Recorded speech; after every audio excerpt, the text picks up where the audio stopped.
Allez, bonjour à tous, donc aujourd'hui, bienvenue chez vous. Eh bien, écoutez, c'est à 5% sur Choule et ses environs.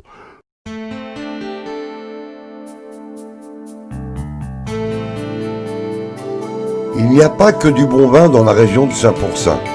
De délicieuses bières y sont brassées, notamment à la microbrasserie de la cité vigneronne Lady Hall. Ouverte depuis quelques mois, la microbrasserie saint-pourçinoise Lady Hall est la première du genre à ouvrir ses portes à Saint-Pourçain. Pour Jean-Marc Schindler, avant d'être une reconversion, c'est avant tout une grande histoire de passion. Comment t'es venu à t'installer ici? Que Saint-Pourçain, c'est connu pour le vin, mais pas pour la bière. Absolument. C'est quoi l'idée de départ? Alors l'idée de départ, je suis arrivé en 2003 par hasard pour le boulot, parce que j'avais envie de changer de coin, je suis alsacien. J'ai découvert Saint-Pourçain. Moi qui aime le vin, ça tombait bien. Et j'ai trouvé cette ville super sympa. J'ai toujours dit un jour j'habiterai à Saint-Pourçain. J'ai commencé à brasser une dizaine d'années, pour moi à la maison. Et il y a quelques années, j'ai dû arrêter de travailler parce que j'avais des problèmes de santé. On a trouvé un local à Saint-Pourçain. Voilà, donc on est dans une ancienne carrosserie. Lady Hall, une bière artisanale plus bourbonnaise que son patronyme anglais. Alors Lady Hall, ça se lit, je suis très mauvais en anglais. Alors tu vois, il y a un point sur le Y, donc c'est D-I-Y. Et pourquoi il y a En un anglais, point do it yourself, faites-le par vous-même. Et je m'appelle Schilder avec un S.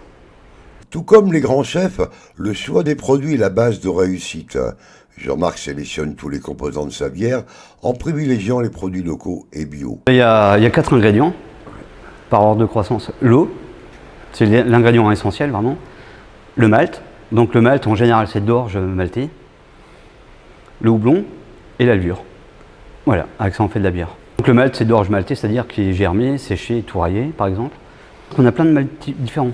Mon malt pale, donc c'est mon malt de bière blonde, il est séché à 65 degrés et on peut avoir pour ma bière noire du malt vraiment torréfié. Et après on a plein de malts différents qui donnent des saveurs différentes. Dans son hangar, de grands sacs de malt venus de la malterie de Volcan dans le Puy-de-Dôme, mais aussi des plantes cultivées au Teil qui serviront à aromatiser la bière. Le malt est à la bière ce que le raisin est au vin. Il donne à la bière sa couleur, sa texture, sa mousse, son goût, mais surtout les sucres qui se transformeront en alcool. Donc le malt, on va l'écraser.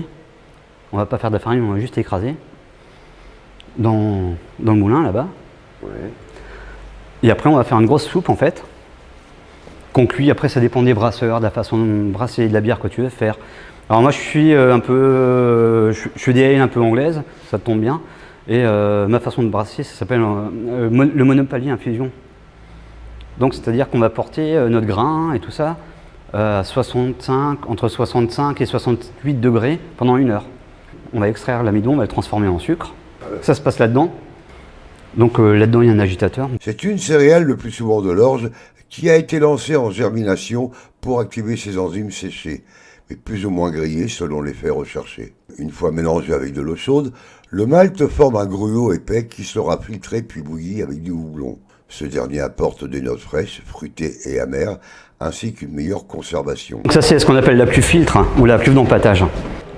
Donc au bout d'1 heure, moi je fais des tests pour voir si j'ai extrait tous mes sucres, etc. Et après on va transférer dans la cuve d'ébullition, dans celle-ci. Ouais. Donc le malt, la céréale va rester dedans, t'as vu, il y a un gros filtre dedans. Ouais. Donc tout ce qui est solide va rester. Donc on va extraire un jus sucré quoi. Après on va rincer le grain pour extraire les derniers sucres.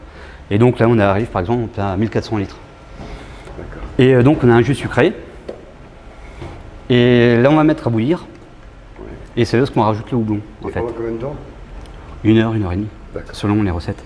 L'ébullition, donc on va mettre, c'est là en début d'ébullition, on va rajouter le premier houblon, ce qu'on appelle l'amérisant, qui a une vraie fonction d'aseptisation et de conservation. C'est pour ça qu'on met du houblon dans la bière. C'est ce qui donne l'amertume de la bière, quoi. Après, pendant l'ébullition, on peut rajouter d'autres houblons qui donneront du goût. Il y aura plus cette fonction, c'est vraiment pour le goût, quoi. Après, on peut rajouter des fruits, des légumes, ce que tu veux. Toutes les plantes racines, on les met à l'ébullition. Alors l'ébullition, donc, 1 heure, 1 heure et demie. Donc on a un jus sucré stérile, amer, pas amer, avec tout ce qu'on veut mettre dedans. Et quand on a fini cette ébullition, on va refroidir ça le plus vite que possible, parce que donc on est stérile. À partir de là, on est stérile. L'idée, c'est de passer de 100 degrés à 20 degrés le plus vite que possible. C'est un échangeur thermique, en fait, je fais rentrer de l'eau froide, elle ressort chaude, je fais rentrer de la bière chaude, elle ressort froide. Donc on emmène ce jus sucré dans le fermenteur, et donc on a ce jus sucré stérile dans le fermenteur, et là on rajoute la levure en fait. Le mou de bière refroidi est ensuite ensemencé avec de la levure qui va transformer les sucres présents en alcool. Ensuite, il faudra du repos, de la patience et de la surveillance pour que la fermentation se déroule correctement. La levure, elle va manger l'oxygène, elle va se reproduire, elle va se réhydrater, etc. Donc ça c'est ce qu'on appelle la fermentation primaire. Pendant entre 4 et 6 jours, tu as l'impression que c'est en train de bouillir là. Ça s'appelle un barboteur. Donc ça crée vachement de gaz carbonique. 4-6 jours la fermentation primaire. Donc 3 semaines de fermentation. Et au bout de 3 semaines, tu as une jeune bière. Une bière un peu verte, qui n'a pas de bulle. Et donc là, je vais mettre en bouteille. En fût ou en bouteille. Je mets ma bière dans les fûts. Et après, je rajoute un peu de CO2 pour la conservation. C'est comme une soda stream, on va dire. Sauf qu'on a un taux de CO2 là, par rapport à la température, d'après les bulles qu'on veut, etc. quoi. Mais au moins, j'ai une bière vraiment naturelle. Vraiment, voilà. Donc au bout de ces 3 semaines, je mets en fût. Et après, je mets en bouteille. Alors moi, j'ai une technique, ça s'appelle la refermentation en bouteille, ce qu'on appelle le resucrage. La bière est enfin mise en bouteille avec un peu de sucre pour former la pétillance. Je vide mes levures d'abord. Après ça, je vide dans mon fermenteur dans cette cuve. Et donc après, je rajoute un espèce de sirop de sucre. Donc pour une bière comme ça, on est à peu près à 6 grammes de sucre par litre de bière. Et après, on va mettre en bouteille. Donc ça se passe comme ça, tu vois, la mise en bouteille. Voilà. Donc on met en bouteille, donc ça se passe comme ça. La bière elle rentre là-dedans dans ce réservoir, tu mets en bouteille, on capsule, et donc c'est étanche. Et du coup le fait d'avoir rajouté du sucre dans cette bière, en fait, ça va réveiller les levures qui vont créer un tout petit peu d'alcool, mais beaucoup de gaz carbonique. Donc au bout de 3-4 jours, en fait, tu as des bulles. Voilà. Ça dépend des bières. Moi, en général, 15 jours, 3 semaines de bouteille, ça suffit. Ma bière noire, elle a 1 mois de fermenteur, elle a au moins 1 mois de garde en bouteille. Elle est beaucoup plus longue à venir, quoi.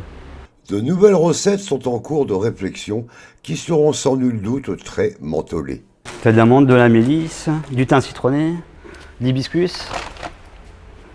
Les gens, ils viennent pour ça, pour trouver des nouveautés. Après j'ai ma bière à l'amande, j'ai des super clients. Et puis la plupart de mes clients habitués, souvent ils passent me dire ouais, quoi de neuf. Ils ont leurs habitudes et puis après souvent quoi de neuf quoi. La bière, je fais une bière avec du thym citronné. C'est un truc que je faisais à l'époque pour moi à la maison. Elle fait entre 2,3 et 2,5 d'alcool. Et je faisais pour moi, pour les copains quand on faisait des barbecues, comme il fait super chaud là.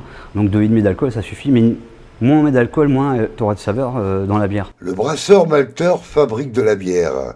Ces tâches sont aujourd'hui entièrement automatisées dans les grandes unités de production. La fonction d'ouvrier brasseur malteur est en voie de disparition. Mais avec le développement des bières artisanales ou régionales, le métier de brasseur malteur retrouve ses lettres de noblesse.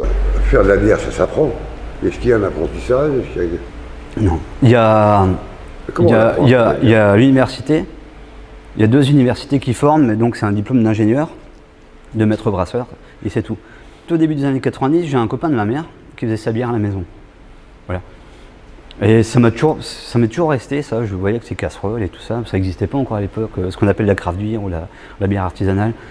Et moi, j'étais élevé par un œnologue, donc j'ai toujours été on devient difficile à force de connaître, d'aimer, de goûter. Et à l'époque, je trouvais pas ce que je voulais, quoi. À part quand j'allais en Allemagne un petit peu, mais j'avais du mal, quoi. Et petit à petit, ça me travaillait. J'ai connu d'autres brasseries artisanales que j'avais visitées. Et ça me travaillait. Et puis un petit coup d'internet. Après, on commence à acheter des livres.